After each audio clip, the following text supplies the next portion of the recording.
to another episode of the Pull-Up Experience. We have a great one for you today. So episode 153. First and foremost, of course, we have Brandon, your regular schmegular guy, not your average agent. Of course, your girl, Britt. And we have the honor and the privilege of having Miss Rashaunda Purnell, who is entrepreneur, slaying hair out here, okay? Motivational speaker, wife, mom, the list goes on and on for you as well. So welcome. Thank you for having me. Yes, absolutely. Thank you. So excited. So start from the beginning. Yeah. Okay. Born and raised in Cleveland? Yes. Where's your hood? 10-5. 10-5. Okay. Hold on. That's what's up.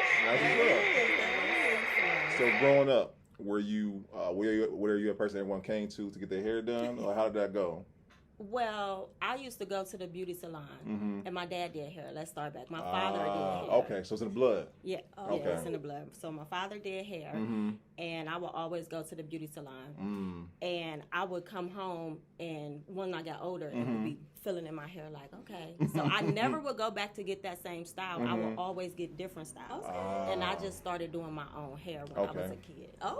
Okay. I could braid my hair and put the aluminum foil at the end and put the beads on it. So I would do my own hair, Okay. All right. So when did you figure out that, like, this is what I want to do for the rest of my life? What moment was that when you like, okay, this is it right here? Well, I actually went to school, and when I graduated, I was supposed to go to Kent for fashion merchandising. Well, I got pregnant. And I went to Tri-C for business management. And because I was doing hair, a lot of people would be like, who does your hair? Who does your hair? Like me. Do you do other people? I'm like, no. And then it registered like, I can make some money off of this. There you go. So I literally started at home in my mother's living room, charging $10 per head. Do y'all remember the pin curl ponytails? Yes, I do. That I probably did like half of northeastern Ohio. Wow. I did, yes. A lot of salon owners, a lot of people that we see now out and about, I've done their hair at least once. Wow. Yeah. So talking about something, I'm gonna make sure I got this right. You said you was in the living room using your in my mother's living room, burning up her microwave. Yes. And I think that's dope because people, I love how, you know what I'm saying, like, people don't know the story behind your glory. They see where you are now, but they don't see where you was in the kitchen, you was in the living room, you had a hot comb on the stove and all that good stuff. No, actually, it was just like pin curl ponytail. So I really didn't get into the natural hair of it. It was just like putting the hair up in a ponytail. And then I would do some hair like where it was like just long weaves, just putting weaves. But I really didn't tap into actually servicing people's hair until I actually went to hair school for it. So didn't go to school for the fashion part. I started doing hair, and I was doing it at home. And then I started getting scared, like, I'm getting too good, and my name is known. I don't want anyone to tell on me, and then I can't obtain a license. So I eventually went to hair school. Let me hit that one time. I think people need to not let it go over their head. You like, people know me, and after you want, you know what I'm saying, someone to ruin your whole career by not getting a license behind it. Right. So a lot of people there doing their thing, but you know what I'm saying, they talented. No license, get your license. Get your license. Don't be doing the back of the house thing or whatnot.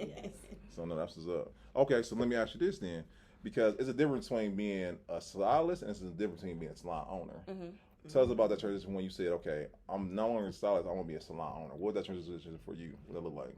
Well, I got into hair in 2002, and I worked with a young lady up on Noble. It was Hairlines by DeFrancos. Okay. And I worked there till 2008 when she was closing up that business, and she was moving to another location. Okay. And I'm like, I want to be an owner. So I have a best friend. Yeah, I have a best friend that she was like my confidant. She was the only person that I talked to, and she encouraged me. She was like, "You can do it, do it." I was like, I don't know if I have the means, the financial means, and I took every single dollar I had. I rolled up quarters, pennies, nickels, and dimes, and I purchased that salon from her. That's what I'm talking about. That is awesome. To the pennies. Yes. Everything I had. Yeah, no. Listen, you truly believe that's once again, that's a faith walk. There you go, faith walk. So let me ask you this: so when you started the salon, what was the big obstacle that you had starting out or whatnot? I didn't have any structure. I didn't have any structure. I just went into it. I just looking at it. I want to be a salon owner. I'm gonna have this, and it's not as easy as it looks. Okay. because when those bills started rolling in, I had like a 2-part. So it was 2 electric bills, 2 gas bills, a water bill, sewer bill.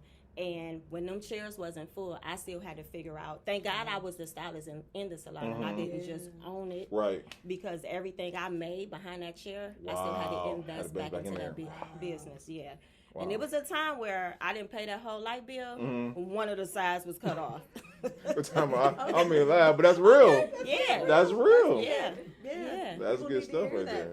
Yes. No, and I'm about to say, because once again, I go back to, you know what I'm saying, people see where you are, but they don't know what struggle you have to go through to get where you are. And that's amazing right there. So when did things start picking up where you was like, okay, this is where it is right here. This is where I needed to be. The salon started getting full. Like, people really wanted to come work with me. I would hear young girls like, I've always wanted to work with you. I thought you were mean. And then once I finally got to know you, like, you're not what everyone say. I'm like, most of the people that say bad things about you, they've never even crossed your path. That's so exactly. Got that one time? Yeah. They never even crossed your path. Yeah. So the salon got full. And it was booming. Like, I was making so much money. But without any leadership, without any financial stability, just a guidance, as easy as it came, it went. As easy as it come, it goes. Okay. And then back then, you would have people coming in the salon selling food, selling clothes, selling deodorant. So everything you were making that day, you would literally spend it. So you never was making a profit. Right. But because you thinking, oh, I have tomorrow, and then tomorrow come and people call and say, I ain't gonna come. So now you're like, oh, I done spent all my money and tomorrow isn't promised. Wow. And you know what? So I know some bar owners and stylists, and they fall to that same trap. Like, I can spend it today. I go to the club. I can do all that, and then next day no one's there, or whatnot, call offs, or you know what I'm saying, cancellation, all that good stuff. Yeah. What do you feel like the biggest lesson that you would say that a stylist or salon owner need to take or be able to implement in their own business? Get you a financial advisor. Okay. Fortunate for me, I'm married to one. Okay. So I would say it wasn't until I met my husband that I even knew that I was doing bad business. Really?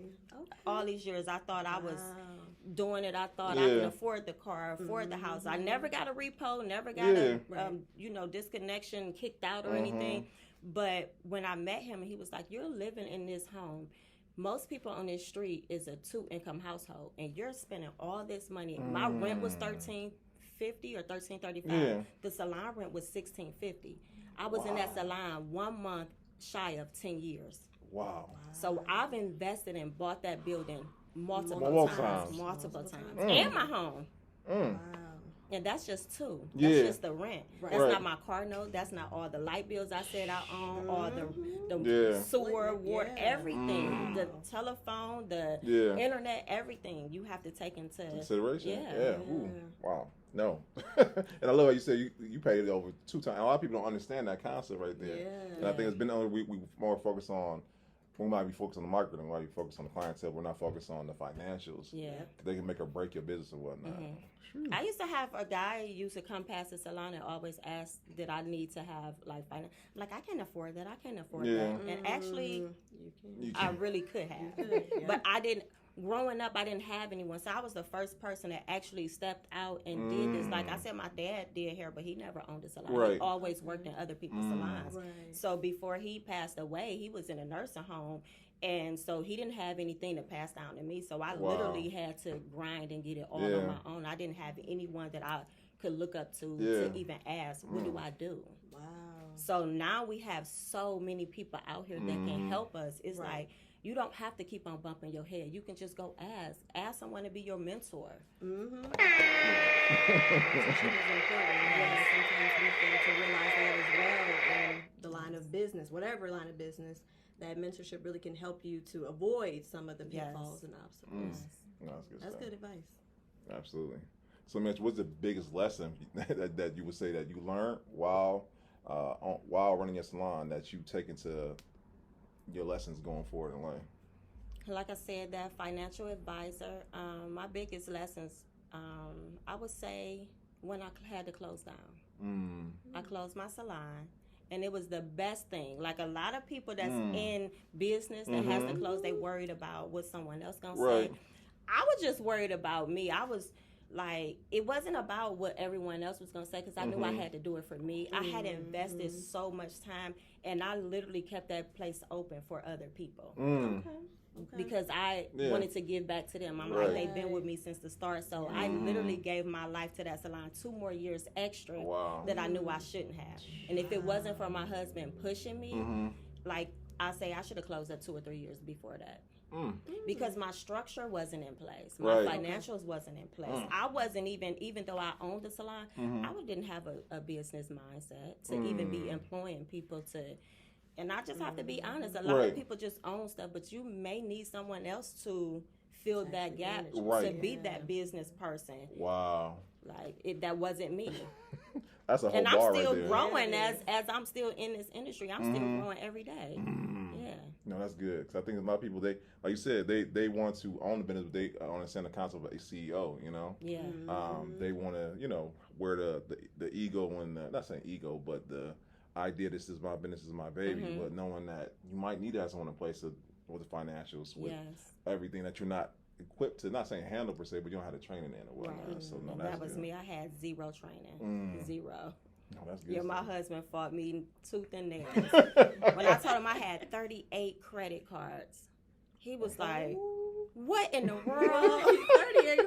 38 credit. They never was late though. Right. They were on on time. time. Imagine all that. They were on time. I always was good with. I told y'all I made great money, right, but right, I had nothing to show for it because all I did was spend it on bills.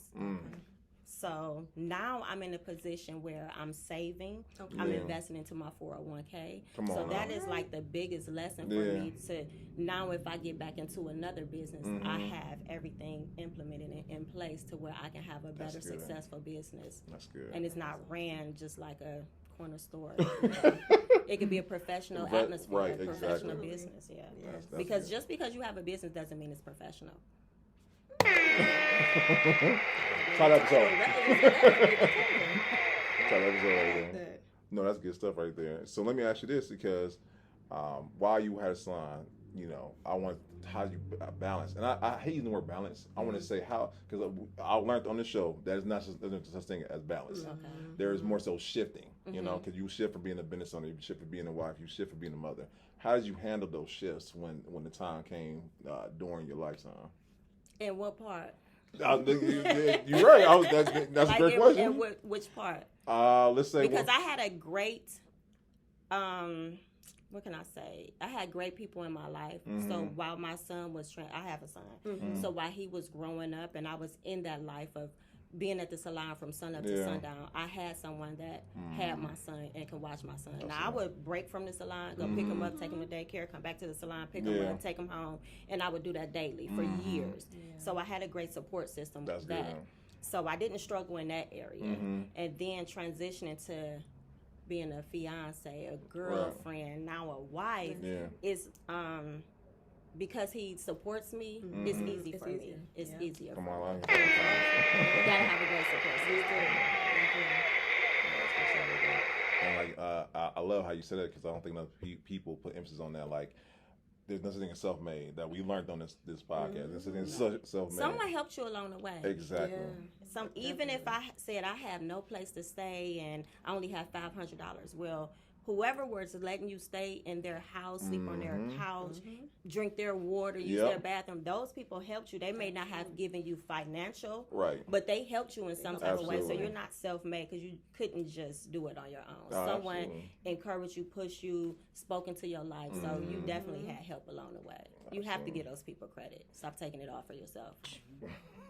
Nothing bothers me when I see the podcast. It's like, man, you know you didn't do it on your own, but they want to like, I did this all on my own. No, come on now. Like you said, it don't always have to be financial. It could be support in other different ways. And I love how you said it. So that's dope right there. Yes. So let me ask you this.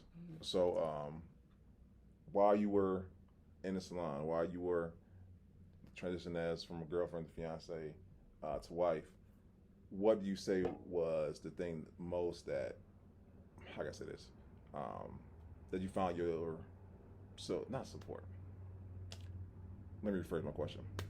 When you were in the salon, what do you feel like the biggest thing was that you had to relinquish as far as time or energy towards when you were in there? Servicing my clients. They came first for me. Okay. It was all about them. Okay. So I didn't take those trips. I didn't miss anything with my child. Yeah. He came first, and then after that, it was my clients. Yeah. So I never did me. I just always wanted to show up for my clients. That's good. So in 21 years, I have never called off. I'm sorry. Look at that here, all right. You said you never called off. I never called off. How can I tell someone that's getting married, oh, I'm sick, I can't come in and do your hair? Because even though you're coming to me to get your hair done and it's a Tuesday, I don't know what you have done. Yeah. But the fact that you chose me, I want to honor that, and I want to show up and be there for you. That's good right there. So with all this traveling with my husband, if he has a date and my dates is already fulfilled, I don't go. I'm sorry. So he has to let me know in advance because my clients, this is my career. This is not a hobby for me. No, that's good stuff. That's good stuff. So let me ask you, what was the biggest advice you would give to someone who was either starting in the salon or thinking about getting into the salon? What advice would you give them who's probably watching right now if they want to get started? I would say, find someone that is doing what you're doing, but at a high level, and speak and talk to them first. Don't just jump in it thinking that you know everything, because you can learn from those people. You can learn from their mistakes so you don't have to make those mistakes. And like I said, it's not as easy as it looks. So make sure you get you someone that you can talk to and that they can pour into you and mentor you before you just decide to sign on that dotted line and jump into being a salon owner. Because just because you have a chair doesn't mean that you are really going to live up to that I'm an owner title. That's good. So are you offering mentorship later on the road, maybe to some future? You can ask me any question. I would love. I do it on a daily. I feel like I'm a psychiatrist at work because I literally speak and talk to people all day, and I love giving advice. Like I can give great advice, and sometimes I don't take it myself. I think we all can, right? Yes. We all can. That's good stuff right there. No. And like I just love your perspective, because once again, I love our city. I do. But our city has a tendency of people who, not saying who are engulfed into their persona or whatnot, but some people don't want to give it back because they don't feel like, you know what I'm saying, they want to hold on to the information. We see it too many times. And I love how you freely get information. What is for you is going to be for you. I'm sorry. Let me do one time. Like, no matter, I can show someone how to cut a bob. Yeah. But they don't have my hand. They don't have my passion. And some people may be better than me, but you still won't do it like me. You might do it better than me, or I might do it better than you. So what is for you is going to be for you. So you can always share information. That's right. Because if you think about it, we're not self-made, so we had to get our thoughts and information from someone. So why not give back and share that with someone else? That's right. No, that's good stuff right there. And let me ask you this: what's the biggest misconception that people have with being a salon owner and being a stylist? Because I know for me, I just think like y'all just be around with scissors all day, just cutting up shears of curtains and all that good stuff. Like, what is the biggest misconception people might have about that? I would say being unprofessional, being untimely, just a ghetto atmosphere. Yeah. And even just like the salon talk, shop talk. Just you go in there and you just find out everyone's business. It's so crazy. The salon that I had worked in and I previously work in now, I'm like, I've never experienced what other people used to talk about other people's salons. So like when I got to the salon and who I'm married to, it wasn't I had to talk about him all day, or they was investing in questioning me about him. Like I literally can go to work, do my clients, and go home. Okay. And I work with other women that had kids, have husbands, boyfriends, and they come to work, make their money, and go home. So it wasn't, I'm not in a place where it's just gossipy and just messy and catty like. That's so good. All salons and all barbershops, it's not like that. I was about to say, it's I'm not glad like you that. said that. That's the biggest misconception. And I feel like the culture all depends on, you know what I'm saying, who's running it, because it starts at the top and it comes all the way down or whatnot. If you have a person that loves the, I guess you say the gospel and whatnot, then that's going to filtrate throughout the whole entire place. But someone the excellence is going to, you know, we don't talk about that here. Right. we don't do that here. No, that's good stuff right there. And I want to talk about that, the culture, because once again, I think it's not saying misconception, but people think about salon, they just think about this whole atmosphere, like you said, kind of messing it like Real Housewives of type of atmosphere and whatnot. How do you maintain a culture of excellence in a salon space that normally people, like I said, they're expecting something else differently? I would say you have to continue to grow and continue to learn. I'm sorry, I hit that one time. No matter. Let that pause. I'm sorry. Yeah, I'm sorry. We're gonna get a shorter buzzer. Y'all, I promise y'all, I'm working on it. Yes, but no matter where you're at in your career, you can still learn. Absolutely. Come on now. You can still learn. Yeah. So even daily in my journey, I'm still learning. Yeah, that's good. So in the atmosphere and the culture of the salon, like it's just about servicing and making people feel beautiful. So if you go in with that you're literally changing lives daily, and that's your passion, then you can't fail. Sorry, I got it.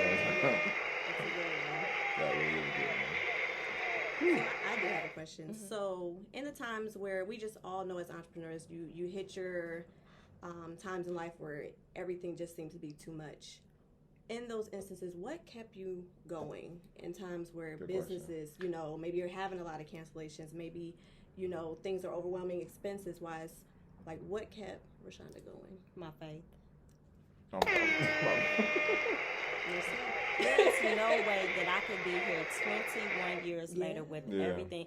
And I don't look at it like, okay, I closed my salon. Right. I'm still a salon owner. I still have my LLC. I still pay taxes.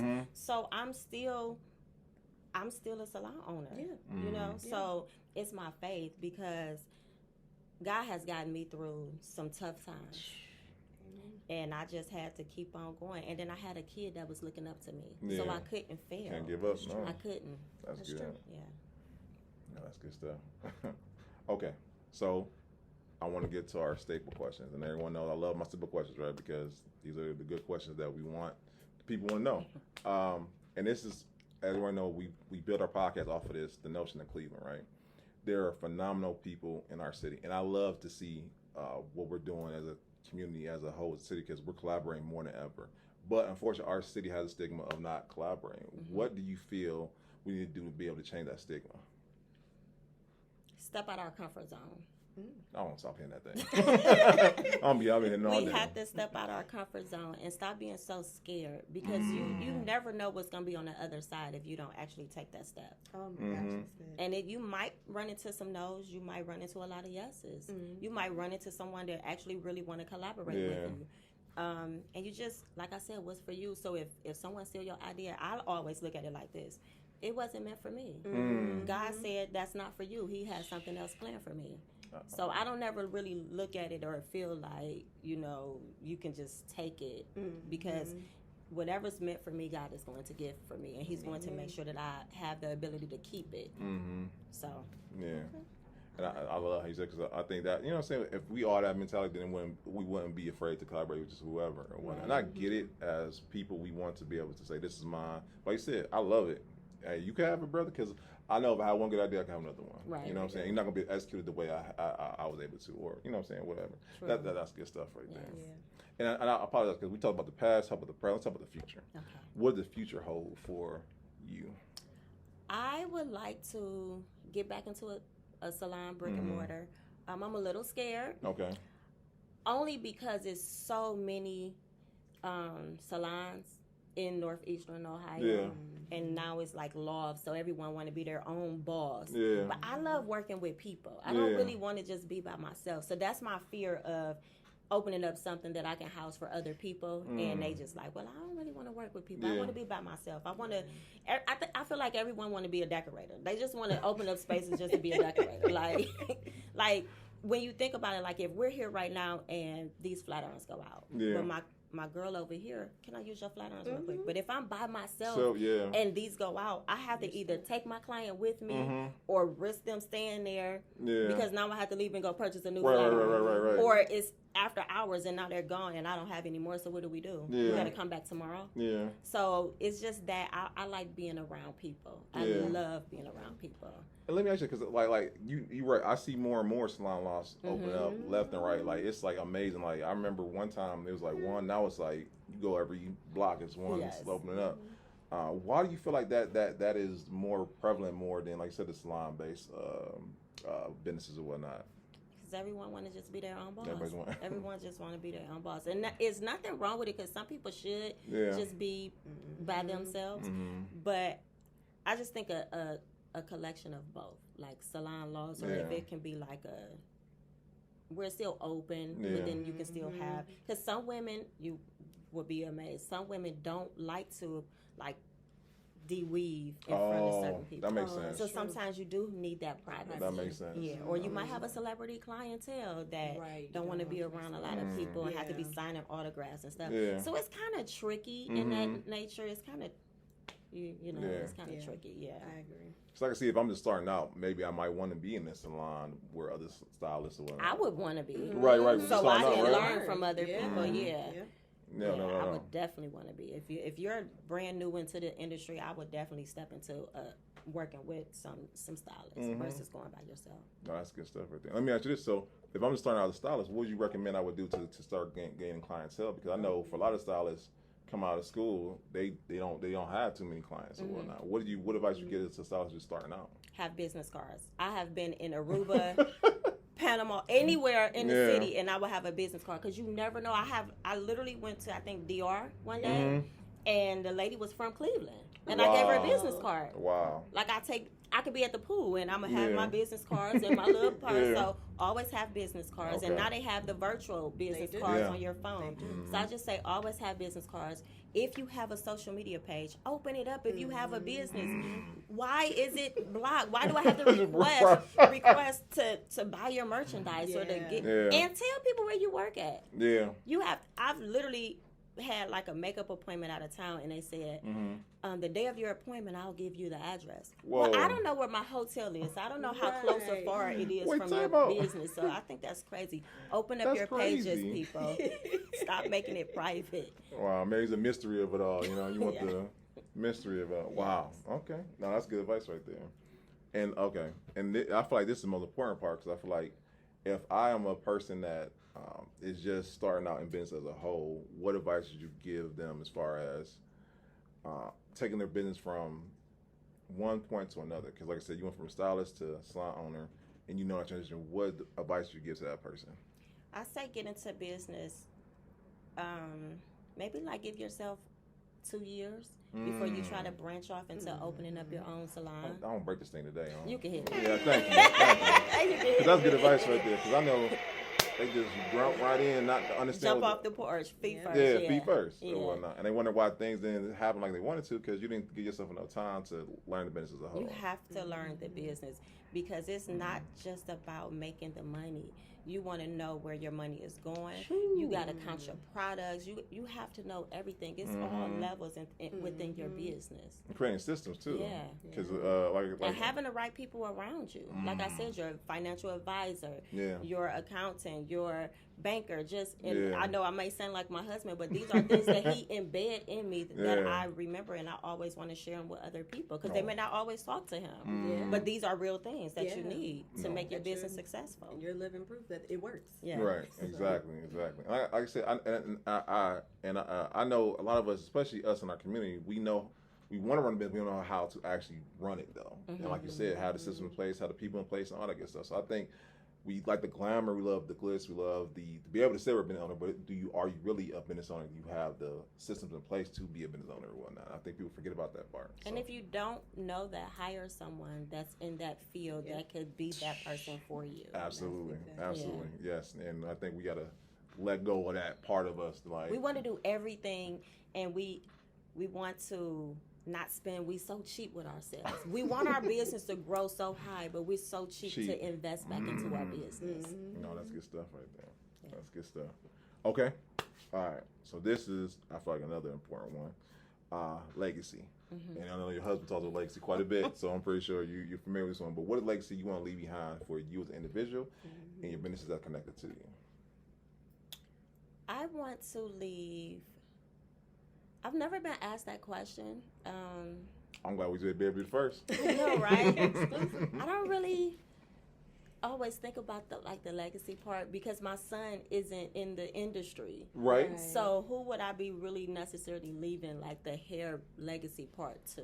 Your mentees? So it's, well, I gotta get some first. Oh, well, we're speaking at the existence though. We're speaking at the existence though. Yes, I gotta get some first. Speaking at the existence. just my knowledge, just my growth, just passing it along. So I just pray that, just my journey alone inspires someone to step out on faith. Don't be scared. What's for you gonna be for you. Share, give back. Those are all good things, by the way. Those are awesome things, and I feel like you're already walking in your legacy already. It's already been established. You know what I'm saying? So thank you. And this, I feel like the very most important one is, okay, you've been dropping, we've been hitting this thing all day.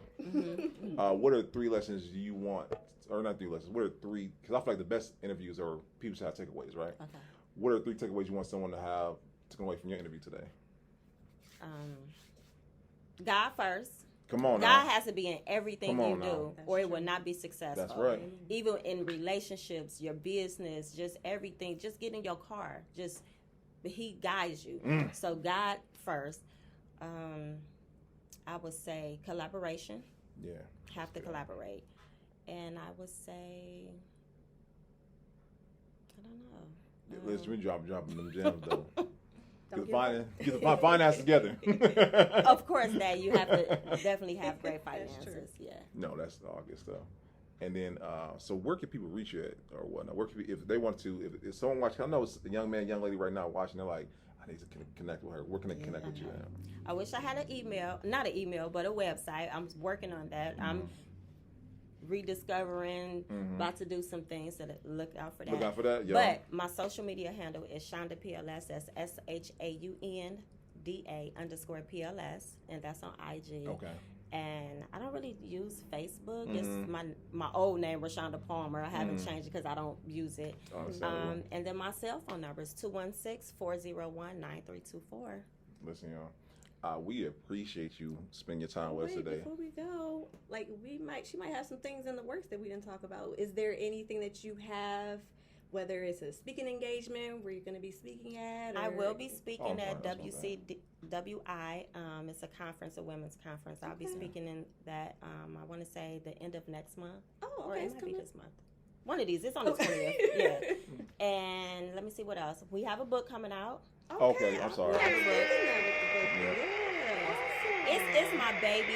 It has been done, but we've been married now 2 years, and it literally was done when we was married for a year. So the more that we're growing and learning, it's like we want to do more and take this out. Now let's put this. So until I feel like it's just right and ready, so I'm excited about that. It will be coming out soon. Let's pray that we can get it dropped this year, and I can stop taking things out and putting things in. Right. So that, and then like I said, I'm this close to maybe wanting to venture off and see if me and my husband can buy a building and do something. All right. That's what's up. Yeah.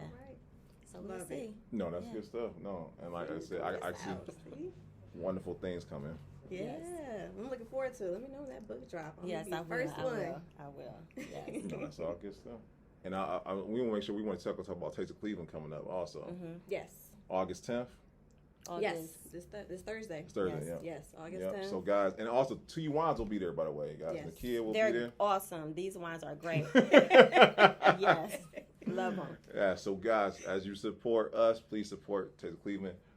Support Real Black Friday. Support all these great people who are going to be down there also. Yeah. Yes, great time. We got a couple of things. We got to pay some bills, right? Guys, Sweetest Day.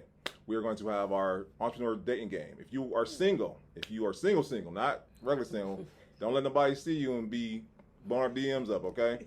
BTD will be hosting. We'll be at the 4 Bistro, and we are going to have a good time. So everyone says that entrepreneurship is hard to find love, so we want to help you find love yourself, okay? So listen, Sweetest Day weekend, we will be at the 4 Bistro. If you would like to be contestants, please let us know, because we're still looking for contestants. It's going to be a good time. So please look out for that, and we'll be selling tickets soon. September 23rd. Sip at Kane Park. 2U Wines is hosting their very first beer and wine festival at Kane Park. There's going to be food. It's going to be music. It's going to be health and wellness screening. It's going to be a good time. Please get your tickets because 2U Wines is hosting it. That's our family. It's going to be a good time. Brittany. And y'all, the moment has come. So today will be the drop of my first episode on Beauty Told, and I'm so excited. This is my baby, and I can't wait for you guys to join me.